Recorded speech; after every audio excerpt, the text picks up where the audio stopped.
explain to our audience from a layman language what is RJC and its activities involved on a broader perspective? Okay, so just to give you a brief, RJC is like full form of RJC is a Responsible Jewellery Council. We are not for profit organization based in UK, but we are more of an international organization. And what we do is that we have created standards on ethical business practices for gems and jewellery and watch industry, and that applies to gold, silver, platinum metal, diamonds and color gemstone stream from mines to retail. So anyone and everyone, specifically like bullion, they can also join RJC and become a member and take the advantage of, RJC. Okay. So who all can become, because the value chain of the precious metal industry is huge, from a banker to the consumer. So who are the stakeholders can participate in the RJC certification process? Who can participate, and what would be the benefits of such people participating in this? Okay.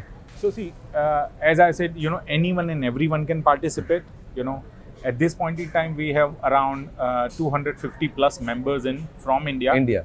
So which is spreaded over different streams. From jewellery segment, okay, right now we have around 100 members. And then from diamond traders and color gemstone traders, cutters and polishers category, we have around 150 members. Okay. Now, from Indian context, we as India, an Indian business entrepreneur, probably, the smaller companies initially start business with focusing on domestic market, but eventually everyone, those who wants to grow, they more focus on exports. Now, exports, whenever you're talking about exports, you have to have, two kind of things. You have to have like business with larger brands where you have more stability, integrity, and more credibility. Yeah, and more assurance of getting your payment back and everything. And you definitely have some smaller companies also where you are working with them. If you are like very close with them and you have a good business relationship with them. See, we know that for smaller companies to reach out to larger organizations, it took a lot of pain, a lot of efforts and resources. But at the end of the day, you never know whether you are going to be in their vendor list or not. Now RJC, because it's international organization recognized by all European countries and Western countries and all as well, all these top brands basically they have kind of mandated from all their vendor list to become RJC. It's more like a KYC certified norms.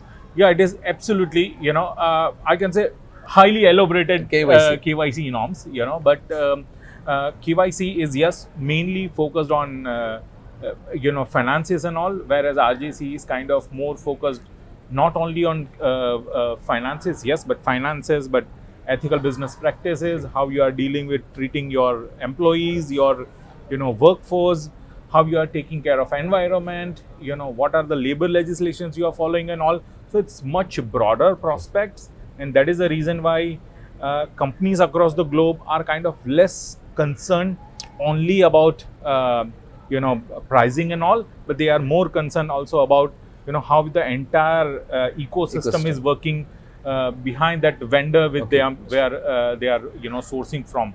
Because nowadays it's very important that you are getting exposed to the millennials. Millennials are going to quality conscious. They are quality conscious. They are also sustainability conscious, and they want to spend. They want to open their wallets to the companies, those who take right call at the right time. So that's very important. RJC absolutely is the best instrument for all companies, even in B2B. Mainly right now we are more focused on B2B, that to ensure that you are not sourcing from wrong people, or you are following the best practices across the globe. So that's what we help. Put in short, RJC is a certification for the company as well as the product. No, it's not product certification. It is mainly only company certification. Or the process certification. Little bit process. But we ensures that company work on ethical business practices standards. That's where we focus more, rather than product. Product definitely when you are working on ethical business practices, Okay. product you will have to fall, you know, Exactly, the best. exactly. You have to produce the best Exactly. product. Can you tell me what is the process? How can a normal manufacturer or retail can enroll in this? What is the process? Okay, it's very simple. It's two-step process. First is that any company, those who are interested, you know, they will have to reach out to me, and I'll guide them. Of course, I'll handhold them, but they have to apply with the application form. Okay. We have a RJC application form. We are absolutely paperless. Everything happens, you know, virtually. They have to just upload their documents and, you know, some information on for RJC membership application form. Once that form has been approved, you know, by the RJC committee, then you know, they will be raised invoice for the RJC membership. Once the invoice is paid, they become a commercial member. That is step number 1. You know, when they become a commercial member, they won't be given logo, they won't be given RJC certificate, because that is only step number 1. They have intended that they are going to follow the best practices. The real thing comes after that. You know, once any company join, from that point onwards, RJC will give that company up to 2 years of time. So within the 2 years, next 2 years, the company has to become a certified member. Okay. Now, certified member, how they become is that we have a laid Audit out frame. standards. Okay. Yeah. So they comply with those standards, and they undergo audit by third party. Now, third party is like, you know, we have accredited certain auditors in all territories. You know, they appoint any of the auditors, they choose pick. We don't interfere in that process, because that's where we win. Okay. You know, our assurance system is so sure intact. No, we don't interfere in that process. And then, you know, auditor comes in, conducts audit, create a report, and then that report comes to us, and based on the recommendation of auditors, we provide the certificate. So what is the validity of the certificates? It's one-time audit process or every? Yeah. So there are several different tenures which auditor gives certification for.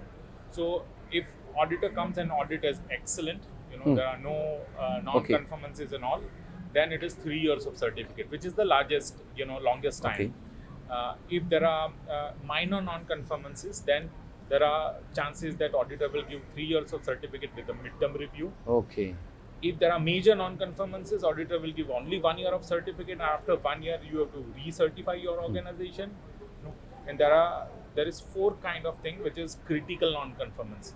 If any member caught into critical non-conformances, which are like, you know, high, you know, absence of anti-money laundering rules and regulations, health and safety non-compliances, auditor will find, or child labor, forced labor, or, you know, no due diligence process has been followed, and all those kind of major things, you know, that falls into critical non-conformances. And for that, we don't provide those kind of companies. We don't provide a certificate. We in fact hide their name, but then we give them chance to you know, rectify all those things, and then come back to auditor and to undergo recertification within, like, you know, couple of weeks time. Then we re-review that, so it's very very intact. So you want to be inclusive and taken everyone on board. Yeah, absolutely, absolutely. So it is not pass or fail exercise, but you know, Just raise the standards of the absolutely value chain participants. it's a continual improvement. Yes. So that's what we believe always for. Okay, Kinjal, it's very good to have you on a beautiful interview. Thank you.